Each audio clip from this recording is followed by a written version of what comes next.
God is good all the time. So good to see each and every one of you. Welcome to Tuesday Bible Study. If you are online, whatever day you're watching this, hello to you, and we are blessed to have you with us. Let's pray. God above, it is wedding season. For all those holding hands and kissing at the end, we just give thanks for love in the air. We also give thanks for the love in which we hold one another. We lift each other up in times of stress, in times of worry, in times of joy, times of celebration. Keep us connected to each other and keep us connected to you. As we read these stories out of Scripture, we are reminded that we have this book so that we stay connected, so that we know who you are and who we're called to be. In your Son's name we have this hope. Amen. Well, friends, we are in Matthew chapter 14. A few of the stories of Jesus that most of you might remember from your Sunday school days. Although the first one we don't really do in third grade because it's a little on the gory side. It might tell you in the first opening line, John the Baptist beheaded. But we're going to jump into this. So we're going to do the first 5 verses. We're going to split the story up into 2. First 5 verses. John the Baptist beheaded. At that time, Herod the Tetrarch heard the reports about Jesus and said to his attendants, "This is John the Baptist. He has risen from the dead. That is why miraculous powers are at work in him." Now Herod had arrested John and bound him and put him in prison because of Herodias, his brother Philip's wife. For John had been saying to him, "It is not lawful for you to have her." Herod wanted to kill John, but he was afraid of the people because they considered John a prophet. The fame and report of Jesus spread throughout the region. He cannot get away from the multitudes. So there's a lot of Herods.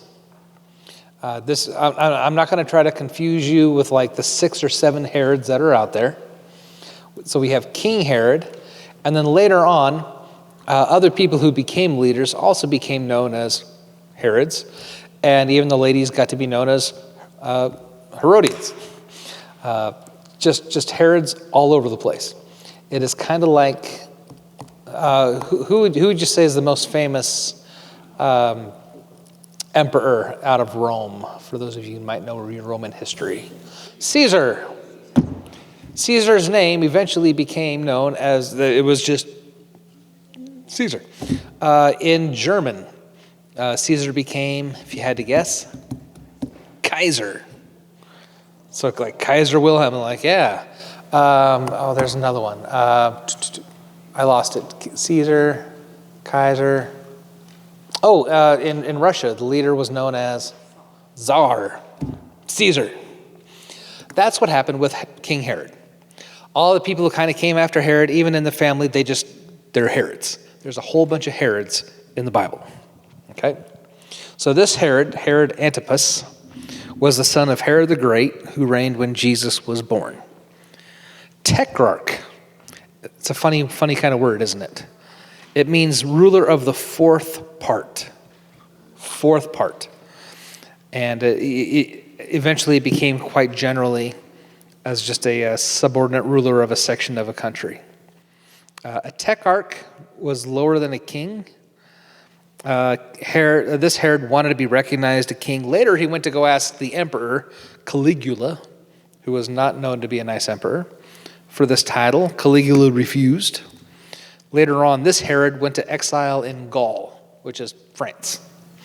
And he and his wife would later commit suicide. He does not have a happy ending. But this Herod Antipas, ruled over Galilee and therefore heard much about Jesus. His brother Archelaus ruled the south. His brother Philip ruled to the north. Herod's everywhere. But this is letting the cat out of the bag a little too early, so we know that John the Baptist is dead because of the heading.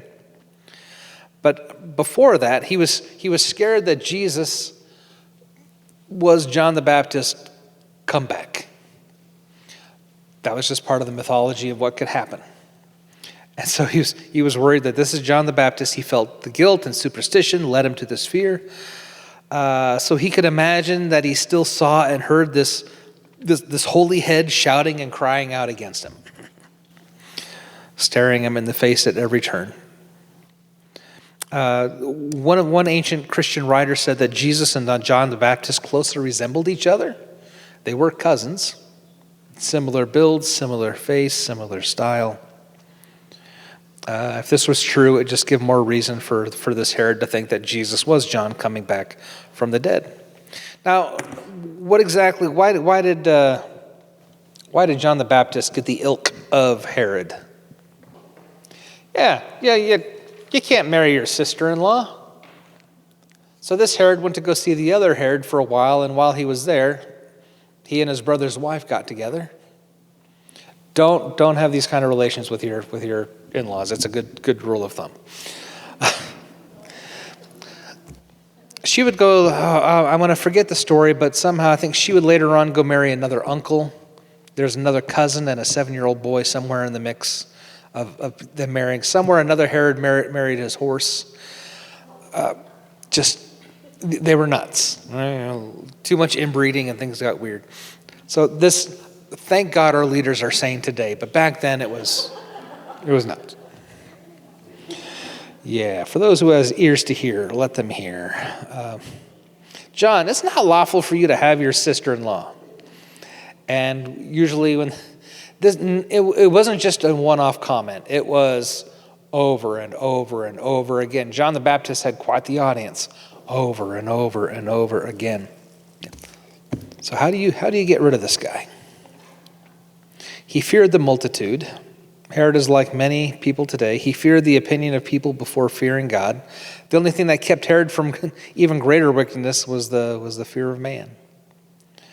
And yet, you need to say that Herod also feared his wife Herodias more than he feared the multitude, because he imprisoned John for the sake of Herodias. She ruled him at her pleasure, as Jezebel did with Ahab. All right. He was afraid of the people, considered John a prophet, not sure what to do. The next story tells us how it all went down. So let's do verses 6 through 12. On Herod's birthday, the daughter of Herodias danced for the guests and pleased Herod so much that he promised with an oath to give her whatever she asked. Prompted by her mother, she said, "Give me here on a platter the head of John the Baptist."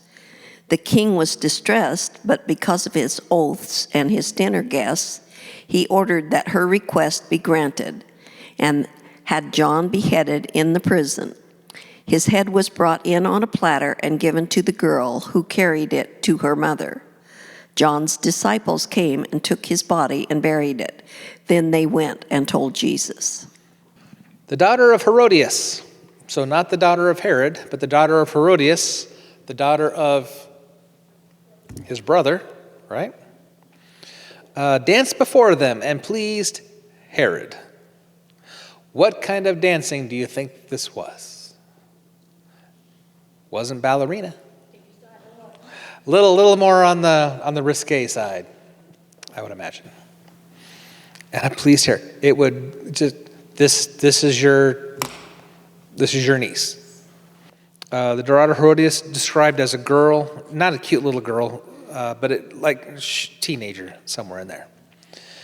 The dancing of a mere girl would have no entertainment for the revelers. The treat lay in the indecency of it all.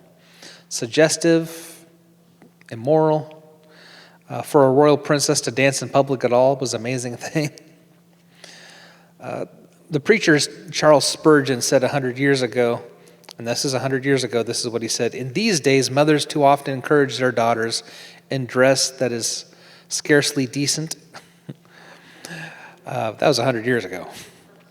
No good can come of this. It may please the Herods, but it displeases God. Thank God we all dress appropriately today. The last time I got yelled at in public, and it was pretty innocent, but because I'm sharing it here, if it wasn't, I wouldn't share it. But I was sitting there. We were at a mall, and my wife was changing. She was checking out some things, and I was sitting there because guys just sit while their wives shop. And I lean over, and there's this lady who has an outfit, and she has something written on the rear end. Have you ever seen those pants that have this said "juicy" on her? What? And she stop looking at my derriere. She used another word, derriere. Like, there's stuff written on it. Like, I don't. When you see a word, you want to read it. Like, if you don't want people to look at it, don't put words there. Don't want to. Wasn't staring, but it was like, what the what? All right. Too much information. This is. See, you guys are the ones I could tell stories to that I can't tell on Sunday morning. So that's that. So all points to immediate production of the head on the platter in the banquet hall before the guests. Do it now. Daughter, do it now. Don't think about it. This is not something that's going to happen in a couple days, in a week. Make the request right now. Get it done, because he might change his mind a little later. But again, he made a promise. What do you want? And I'll get it. If you make a promise and you know it's wrong, you are not obligated to make that promise or to keep that promise. But here's Herod, and he knew he was doing wrong. Then the disciples came, took the body away. The disciples of John the Baptist honored his life and memory the best they could. He had lived and died as a great and righteous man.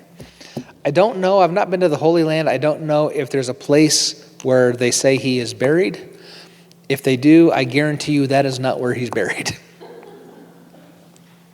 We don't know.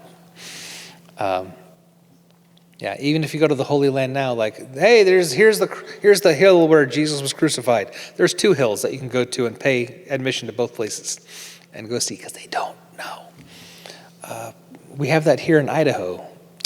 We had Lewis and Clark and that the other lady, Sacagawea. Where's she buried? I don't know. There's 2 places with 2 grave markers.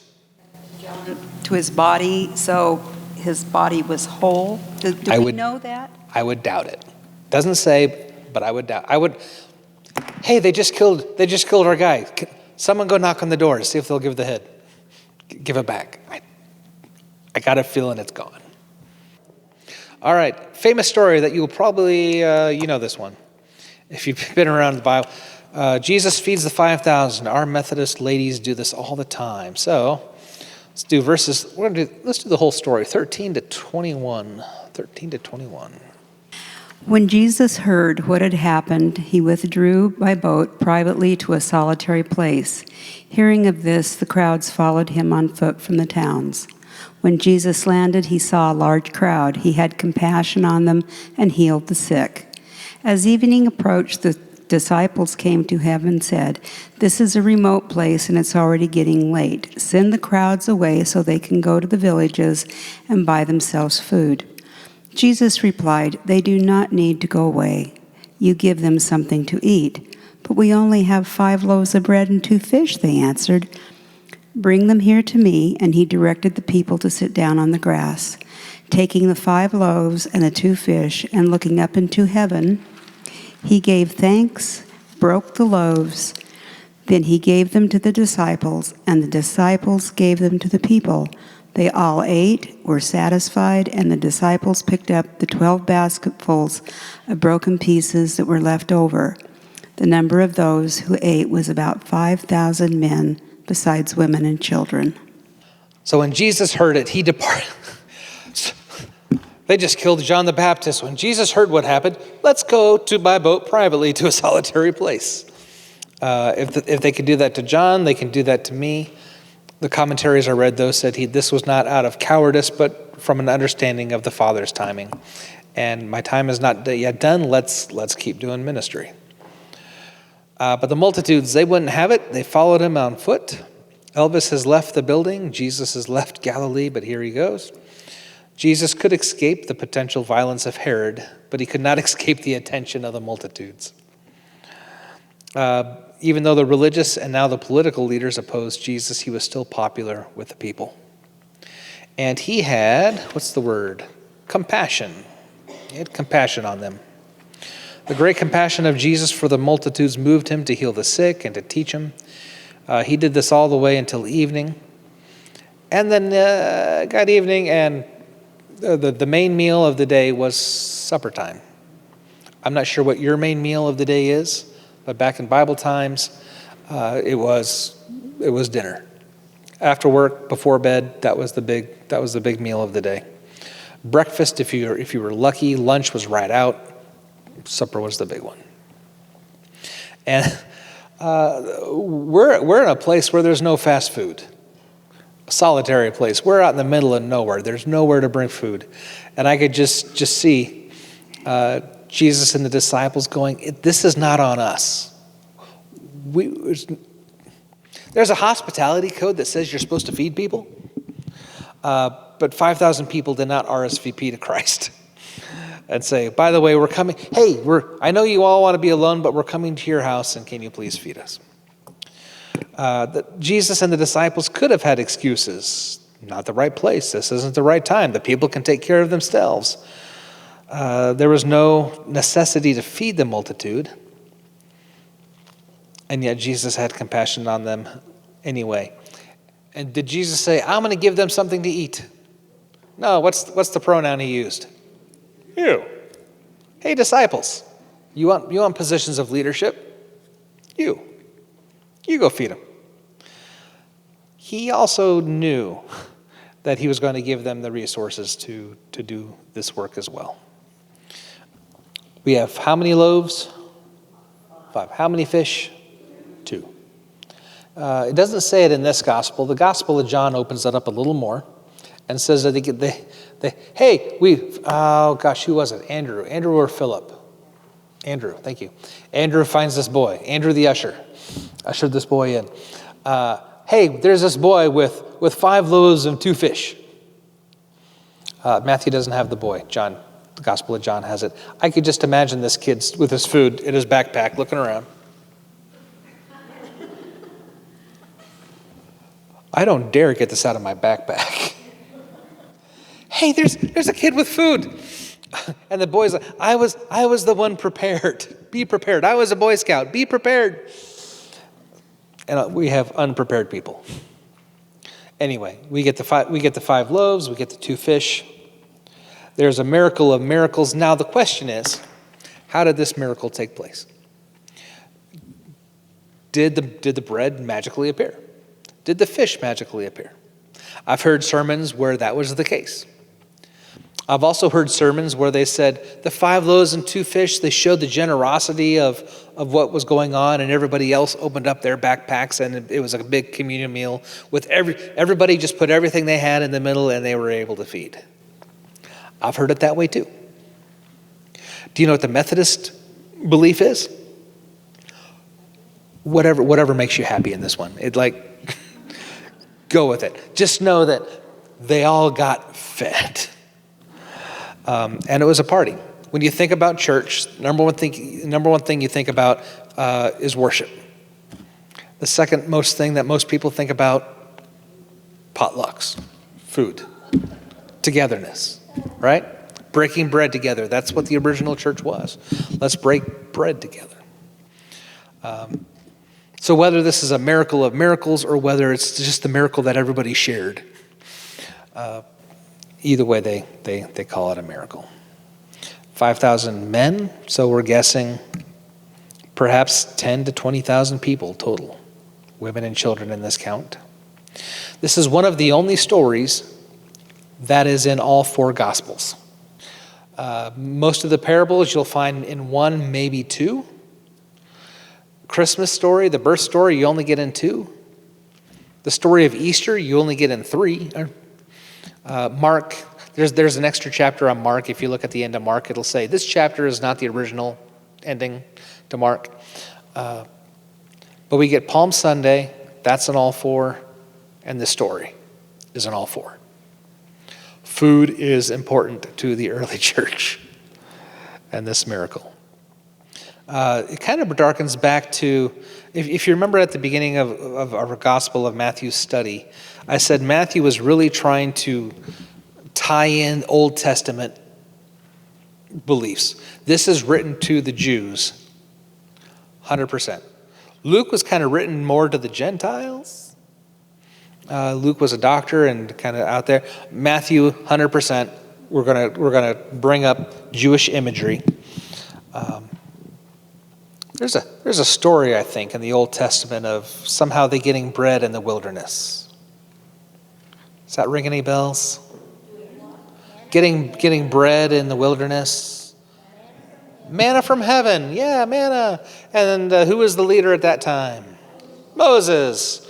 Yeah, manna from heaven. Lord, these people are starving, and there's manna from heaven. Manna, little flakes of bread. It's like frosted flakes out there. That's kind of what they look like anyway. And every night, go out, get some for the next day. The ones before Sabbath, get two jars, ephods of manna, because you can't go out on Sabbath because it's working. Now, if you try to get more than one, it's going to spoil on you, guaranteed. That's one of the miracles of manna. They also got quail. But manna from heaven. Manna is a Hebrew word. It means, we don't know what it is. That's what it is. We don't know. We don't know what it is. That's manna. But here it is, food. And here's Jesus taking manna, splitting it, and off we go. There are two stories of feeding the 5,000 and then another one feeding 2,000, 4,000. And did that happen twice, or was it just a different author? Great question. It's kind of like the Sermon on the Mount and the Sermon on the Plain. Matthew has Sermon on the Mount. Luke has Sermon on the Plain. It's the same sermon, with albeit the differences that the authors had. The question is it on a plain in the mountains, or Jesus taught more than one place? Most of the scholars I've read believe it was the Super Bowl of sermons, the Sermon on the Mount, Sermon on the Plain. It just up on the hill, up in the mountains, but it was on a plain where everyone could be there. With this story, it would make sense if one gospel said we have the feeding of the 5,000, and then we have another gospel says, well, as we had the feeding of the 4,000, and they just counted differently, or the story got changed as it moved through. However, there's a gospel or two in here that has both in them. They have the feeding of the 5,000, and then later on they have the feeding of the 4,000. So it's in the same gospel. And again, the question is it did they hear both stories and just include them in, or did this take place a couple different times? That's a great question. What's funny is the gospel, and I can't remember if it's this one or not. I'd have to look. I know they have the feeding of the 5,000, and then there's a feeding of the 4,000 a couple chapters later, and the disciples are like, I don't know, they're hungry. What are we going to do? And I just kind of want to whack them around a little bit. Like, didn't you read what happened a couple chapters ago? There were 5,000 people there, and it was fine. So come on, disciples. Figure it out. All right, another story that we all know about Jesus. We're going to take this whole, let's do this, 22 to 33. Jesus walks on the water. Immediately, Jesus made the disciples get into the boat and go on ahead of him to the other side while he dismissed the crowd. After he had dismissed them, he went up on a mountainside by himself to pray. Later that night, he was there alone, and the boat was already a considerable distance from land, buffeted by the waves because the wind was against it. Shortly before dawn, Jesus went out to them, walking on the lake. When the disciples saw him walking on the lake, they were terrified. "It's a ghost," they said, and cried out in fear. But Jesus immediately said to them, "Take courage. It is I. Don't be afraid." "Lord, if it's you," Peter replied, "tell me to come to you on the water." "Come," he said. Then Peter got down out of the boat, walked on the water, and came toward Jesus. But when he saw the wind, he was afraid, and beginning to sink, cried out, "Lord, save me." Immediately Jesus reached out his hand and caught him. "You of little faith," he said, "why did you doubt?" And when they climbed into the boat, the wind died down. Then those who were in the boat worshiped him, saying, "Truly you are the Son of God." For whatever reason, Jesus felt it was important for he and his followers to leave the area immediately. All right, we fed these people. It's time for us to go. If we stick around, they might want more bread and more bread. And we might be out here for days. This is not summer camp. Time for us to go. Therefore, Jesus made the disciples, "Get into the boat, and I'll meet you later." He did this probably because he wanted to be alone to pray, which was his original goal in the first place. He wanted to escape the crowd and get some rest. He wanted the crowd to disperse to avoid a messianic uproar. "Hey, we found our leader. Go get the Romans." Yeah. In John chapter 6, where the story takes place, the crowd responded to this feeding with a rush of, "This is the Christ," and they have enthusiasm. "Let's go crown him king. Let's go kick out Herod and see how that goes." Well, Jesus went up on the mountain to pray. He was jealous for time spent alone with his Father. In the midst of his great ministry to others, he could not neglect prayer. So now the boat is in the middle of the sea, tossed by the waves. Which sea is this? This is the Sea of Galilee. Yeah. Tossed by the waves. The winds were contrary, meaning coming against him. The Sea of Galilee is known for sudden storms. It's kind of in a weird valley where just storms come up out of the blue all the time. You did not want to be a boat in the middle of the sea when this took place. It was, I think the King James says fourth watch of the night, but this just translated it for us. Shortly before dawn, so 3 a.m. to 6 a.m., somewhere in there, that's the fourth watch. They see a figure coming at them, walking on the water. Jesus came to the disciples when the boat was in the middle of the sea, in the middle of the waves, in the middle of the storm. They had exhausted themselves rowing against the waves, and Jesus went up to them walking on the sea. The walk on the water must have been quite a shock to the disciples. They cried out with fear. And "Take courage, it is I," and again, and the most common phrase spoken by angels and by Christ, "Do not be afraid, fear not." Jesus didn't come to the disciples to trouble them or make them afraid, but he immediately spoke comforting words. "Lord, if it is you, call me out." We have no idea what prompted Peter to ask such a question, but his faith in Jesus was remarkable. He readily responded to Jesus' invitation, "Come." And he got out of the boat. Jesus didn't say, "You're stupid, stay in the boat." "You want to? Come. Go." You never know what you could ask God. I do this with my kids. If you want something, ask. Chances are the answer is going to be no, depending on what you ask, but every now and then you never know if you're going to get a yes. Ask. And he walked on water to go to Jesus. When he saw the wind was boisterous, he was afraid, began to sink. It's a wonderful picture of walking in faith. When he looked at Jesus, he could walk on water. When he saw the wind and looked at the waves, he began to sink. Somewhere in there's a sermon. I won't give you the sermon today, but you can kind of see where it would go. "Lord, save me." Even when Peter failed, Jesus was there to save him. Peter knew who to call out to at the moment of crisis, and Jesus brought Peter back into the boat. "O ye of little faith." He had enough faith to get out of the boat. But once Peter was rescued by Jesus, this little faith led to a little bit of doubt, led a little distraction, that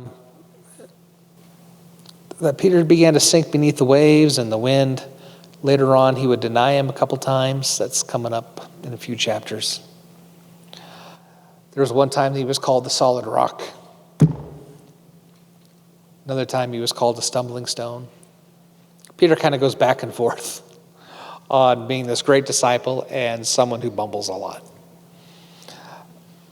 I'm sure that'll preach too to some of us. There's times that you think you're on top of the world, and there's times, Lord, help. Help me, I am sinking. But Peter shows us the weakness of little faith. Little faith found in places where we might expect great faith. Little faith, too eager for signs. Little faith, too high of an opinion of one's own power.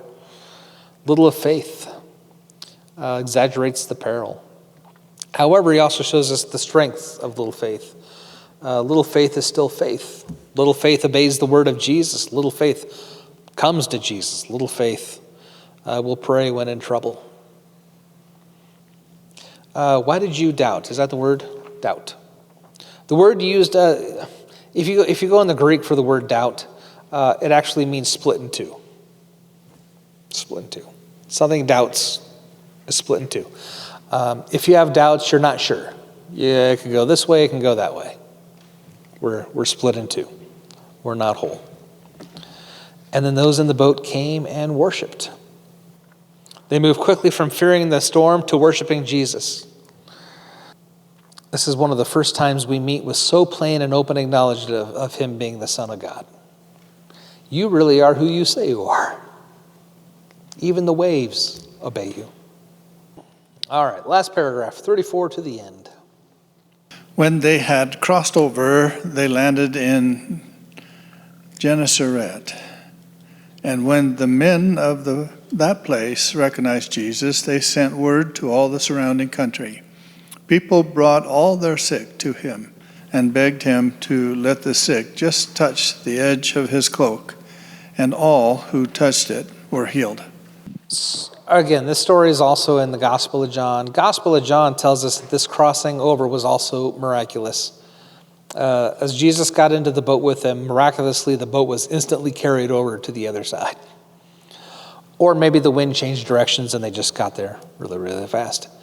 Gennesaret is a region. It's not just a town. It's on the western shore, south of Capernaum. This is Herod's country again. They made it back to Herod's country. And people came. They recognized him.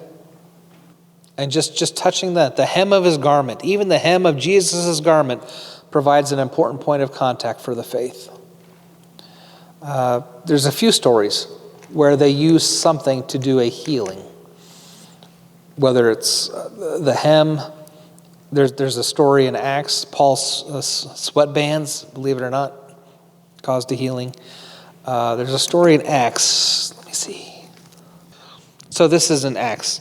There was a healing going on. As a result, people brought their sick into the streets and laid them on beds and mats, so at least Peter's shadow might fall on them while he passed by. Even Peter's shadow caused healings. Does faith need something tangible to do its work? Not really. Faith is faith. But sometimes it's nice to have just a little, I don't want to use the word talisman because that sounds not Christian. But something tangible. Christian, my oldest, got 10 years ago, got a cross at camp, little tiny wooden cross. And that kid still keeps it in his pocket to this day. I am surprised he still has it, knowing my son, that it still has survived 10 years. It's going to be with him till the day he dies. For whatever reason, that's just his little thing. Well, I have a very special little coin angel that Dale gave me when I first started, and he gave them to different people, and I still have that. So Aww. It's special. Way to go, Dale. The stricter groups, I just want to close with this. The stricter groups, such as the Pharisees, the Sadducees, the Essenes, they counted it as an abomination to rub shoulders in a crowd. One never knew what ceremonial uncleanliness one might contact, right? Jesus is the one that goes into the crowds.